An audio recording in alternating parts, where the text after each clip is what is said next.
यसलाई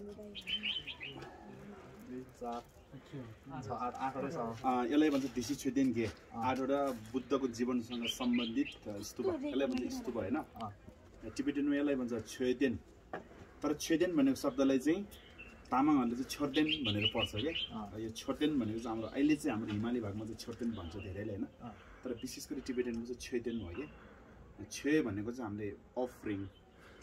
the object of offering हामीले offering गर्ने ठाउँ भने बुझ्यो हैन किन अफरिङ गर्नुपर्ने भने चाहिँ बुझेपछि यहाँ सबभन्दा पहिले चाहिँ गौतम बुद्ध जन्मसँग जोडिएको छ यो बीचमा चाहिँ कमलको फुलको त्योहरू के त्यो फुलको हुन्छ नि त्यो पत्र यो चाहिँ कमलको फुलको पत्र हो कि त्यो डिजाइन यहाँ चाहिँ यो गौतम बुद्ध जन्मिने बेलामा गौतम बुद्ध हिँड्दाखेरि चाहिँ खुट्टा मुनिबाट यसो कमलको उत्पादन भएको रे त्यो एकट्ठा पारेर चाहिँ ढुङ्गासँग खिचेर चाहिँ त्यो बेलामा स्तूप बनाएको हो भनेपछि यो 8वटा छेदेन मध्ये यो एउटा मात्र छेदेन हो जुन नेपालभित्र पर्छ ऐतिहासिक रूपले प्रायः चाहिँ इन्डियाभित्र पर्छ यो चाहिँ गौतम बुद्धको जीवनसँग जोडेको महत्त्वपूर्ण घटनासँग जोडेको त्यसको सम्झना लागि त्यो बेला बनाएको हो पुरै टोटल डिजाइन यस्तो थिएन त्यो बेलामा के राम्रो इन्जिनियरिङमा राम्रो हुँदैन ढुङ्गासँग यसो राखेर चाहिँ विशेष गरी सम्झनाको लागि बनाएको त्यो बेलामा स्तूप हैन यो चाहिँ नेपालभित्र गौतम बुद्ध जन्मिने ठाउँमा बुद्ध जो पैताले हिँड्दाखेरि जुन कमलको फुल उत्पादन भयो एकट्ठा गरेर त्यो माथि यसरी ढुङ्गासँग राखेर स्तूप बनाएको यो चाहिँ पेल्पुङ छेद टिबेटनबाट चाहिँ पेमापुङ हो भने चाहिँ कमलको फुल एकट्ठा गरेर बनाएको यो चाहिँ जन्मसँग जोड्यो हैन सबभन्दा पहिलो चाहिँ यो भयो दोस्रो उहाँले चाहिँ यहाँ तपस्या 6 वर्ष कठोर तपस्यापछि उहाँले बुद्धता प्राप्त गरिसकेपछि जुन त्यो अहिले चाहिँ हाम्रो ध्वजदेन भन्छ नि ध्वजदेन त्यहाँको गौतम बुद्धले बुद्धता प्राप्त गर्ने ठाउँको सम्झनामा बनाएको यसले झान्जी छेदेन भनेको हैन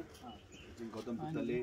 जुन इनलाइनमेन्ट भन्छ नि त्यो ज्ञान प्राप्त गरेको त्यसको एउटा सम्झनामा स्मृतिमा बनाएको यो चाहिँ दोस्रो गौतम बुद्धको जीवनसँग जोडेको दोस्रो एउटा स्तूप यसले गर्ने हैन ज्ञान पाएपछि झान्जी छेदेन यो भाइ तेस्रो यसमा चाहिँ यो ढोका हो यो चाहिँ हुन्छ ढोका हो हैन यसलाई घोमाङ छेदेन धेरैवटा ढोका भएको स्तूप भन्छ हैन गौतम बुद्धले सबभन्दा पहिलोचोटि टिचिङ दिने बेलामा सारनाथमा गौतम बुद्धले सबभन्दा पहिलो टिचिङ कहाँ दिनुभएको थियो वाराणसीमा सारनाथ भन्ने ठाउँ इन्डियाको बनारस त्यो ठाउँमा चाहिँ उहाँले टिचिङ दिँदाखेरि धेरै स्टुडेन्टहरूले चाहिँ त्यो ज्ञान प्राप्त गर्दाखेरि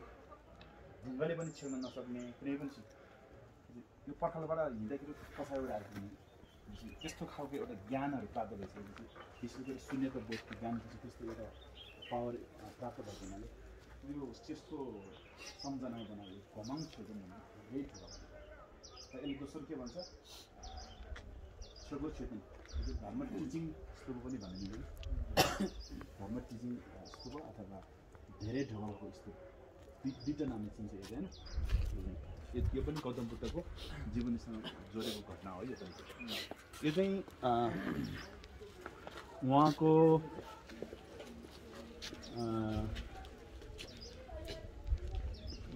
यो चाहिँ अब छेदिङ भयो यो चाहिँ मलाई लाग्छ कि एन्दुम छेदिङ त्यो भइहाल्यो होइन त्यो एन्दुम छेदिङ हो त्यो चाहिँ नाम्गे छेदिङ जस्तो लाग्छ उहाँको गौतम बुद्धको चाहिँ के अरे उमेर सबै कतिको चाहिँ छेरिङ भन्छ नि होइन उमेर बढेको नाम्गेल छेदिङ गौतम बुद्धले एक ठाउँमा के उहाँको उमेर चाहिँ अलिक बढाएको हुन्छ यो चाहिँ भयो हाम्रो गौतम बुद्धले आफ्नो आमाको गुण तिर्नको लागि उहाँ चाहिँ स्वर्ग जानुभएको थियो होइन स्वर्गबाट फर्केर आउनु यो भर्याङ एउटा सुनको भर्याङ एउटा चाँदीको भर्याङ एउटा पित्तलको भर्याङ 3टा भर्याङ यो हुन्छ कि होइन गौतम बुद्ध स्वर्गमा गएर फर्केर आउने बेलामा त्यो भर्याङबाट आएको हुन्छ किनभने होइन एउटा हुन्छ नि एउटा चढ्यो भने नि मुनि आउने बेलामा चाहिँ हो कि एउटा देउताहरूले उहाँलाई चाहिँ अफरिङ गरेको हो कि तपाईँ आउनुहोस् भनेर चाहिँ कुनबाट जाने भनेको होइन जस्तो भने अब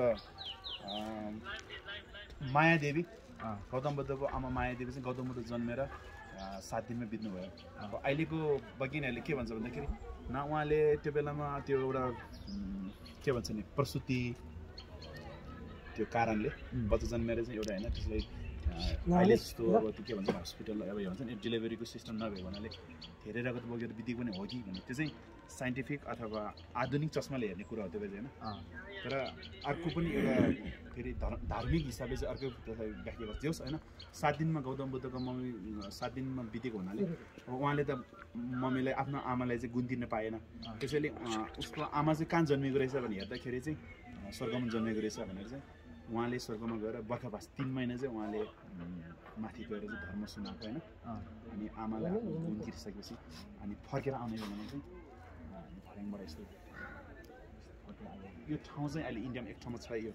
जुन गौतम बुद्ध फर्केर आएको ठाउँ पनि अहिले विशेष गरी त्यो टुरिस्टहरू आउने ठाउँ नै भइसक्यो क्या इन्डियामा छ यो चाहिँ सबभन्दा पहिलो स्तूप चाहिँ इतिहासहरूले नेपालभित्र पऱ्यो बाँकी 7वटा चाहिँ मलाई लाग्छ इन्डियामै पऱ्यो क्या सबभन्दा लास्ट जुन गौतम बुद्ध बितेको चाहिँ कुशीनगरमा हो त्यो कुशीनगर अहिले इन्डियामै पर्छ क्या सालका त इन्डियामै पर्छ कि भनेपछि गौतम बुद्धले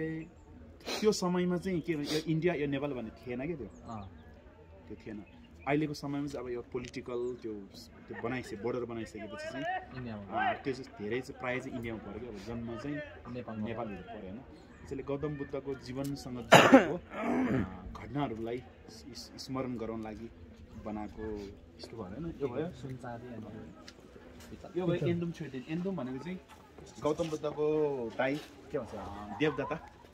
देवदत्तले चाहिँ के भन्थ्यो अरे भन्दा जहिले पनि बुद्धसँग कम्पिटिसन गर्ने क्या अनि बौद्ध सङ्घभित्र बुद्ध धर्मको अब प्रमुख चाहिँ गौतम बुद्ध भइहाल्यो उसले चाहिँ के भने तपाईँ बुढा भइसक्यो तपाईँ आराम गर्नुहोस् म बन्छु यो स्टुडेन्टहरूको बस चाहिँ म बन्छु भनेको चाहिँ दाइ चाहिँ हो नि त्यो जस्तो देवदत्तले त्यसो भएर नि सङ्घमा फुट आउँछ कि 2 ग्रुप हुन्छ सङ्घ फुट हुन्छ फुट भइसक्यो पछि चाहिँ अनि उहाँको स्टुडेन्टहरूले मिलाउँछ कि पछि होइन यसरी हामीभित्र यसरी फुट गरेर बस्न मिलेन मिलेर बस्नुपर्छ भनेर चाहिँ त्यो गर्दाखेरि चाहिँ त्यसको स्मृतिमा एन्दुम सङ्घ फुटेकोलाई एकट्ठा गरेर रियुनियन भन्छ नि फेरि पनि मिलायो कि पहिले 2 ग्रुप भयो होइन पछि सँग मिलाएर के एक ग्रुप बनाएर चाहिँ त्यसको सम्झनामा बनायो यसलाई भन्छ एन्दुम छेडिन टिबेटन है यो लास्ट सबभन्दा लास्टमा चाहिँ उहाँ बित्दाखेरि परिनिर्वाण होइन गौतम बुद्धलाई मरेको अथवा बितेको भन्दैन गौतम बुद्धको डेथले के भन्छ हाम्रो नेपालको त्यो हाजिर जवाबतिर सोध्छ कि गौतम बुद्ध बितेकोलाई के भन्छ भन्दा महापरिनिर्वाण भन्छ कि त्यो शब्द प्रयोग गर्छ कि गौतम बुद्ध बितेको गौतम बुद्ध मरेको त्यो शब्द प्रयोग गर्दैन त्यसरी किनभने उहाँले चाहिँ बुद्धता प्राप्त गर्नु पहिले चाहिँ के देखेर उहाँले चाहिँ त्यो बाटो अप्नाउनु भएको थियो भन्दाखेरि संसारमा दुःख छ मान्छे मरिँदो रहेछ बुढा हुँदो रहेछ यहाँबाट उम्किनु लागि के यस्तो प्र्याक्टिस के यस्तो तपस्या के यस्तो धर्म छ कि भनेर खोज्दा उहाँले भेट्नुभयो भनेपछि त्यस्तो अब एउटा अमृत भन्छ नि अमृत अथवा नमर्ने एउटा त्यस्तो पावर पाइसकेपछि बुद्ध किन आफै मरेर भन्ने क्वेसन पनि हुनसक्छ कि हुन्छ नि होइन गौतम बुद्धले त्यो खोज गरेर भेट्यो अरे अनि भेट्यो भए त खोइ त बुद्ध स्वयं त बित्यो भन्छ नि होइन क्वेसन एउटा हुन्छ होइन तर पनि त्यो एउटा गौतम बुद्ध बितेको भनेर चाहिँ उहाँ त्यस्तो केही घटनाले अथवा हामी जस्तो साधारण मान्छे बितेको होइन कि हामीलाई देखाउनको लागि मान्छेहरू साधारण मान्छे जन्मिसकेपछि मर्नै पर्छ है भन्ने एउटा हिसाबले चाहिँ उहाँले हामीलाई त्यो देखाउनु एउटा के भन्छ नि एउटा त्यो बुझाउनको लागि मात्रै उहाँ त्यस्तो गर्नुभएको खास गरी भने गौतम बुद्ध भने छिमेकीको हो थोपा भनेको कहिले पनि नमर्ने कहिले पनि उहाँको चाहिँ चेन्ज नहुने त्यस्तो खालको एउटा उहाँले चाहिँ प्राप्त गरेको हुन्छ होइन त्यसैले उहाँको मृत्युले चाहिँ हामीले खास गरी मृत्यु भयो भन्दैन कि निर्वाण प्राप्त भयो भन्छ कि त्यसैले गौतम बुद्धको मृत्युलाई के भन्छ भन्दाखेरि महापरिनिर्वाण भन्छ क्या यो चाहिँ कुशीनगर अहिले इन्डियाको कुशीनगर भन्ने ठाउँमा चाहिँ पर्छ होइन अहिले उहाँको 3 महिना पहिलेदेखि उहाँले एनाउन्समेन्ट गरेको कि 3 महिनापछि मेरो यो जान चाहिँ मैले छोड्दैछु भनेर 3 महिना पहिलेदेखि नै उहाँले एनाउन्समेन्ट गरेको कि गौतम बुद्धले अनि थुप्रै स्टुडेन्टहरूले जसले पावर पाइसकेको थियो जो चाहिँ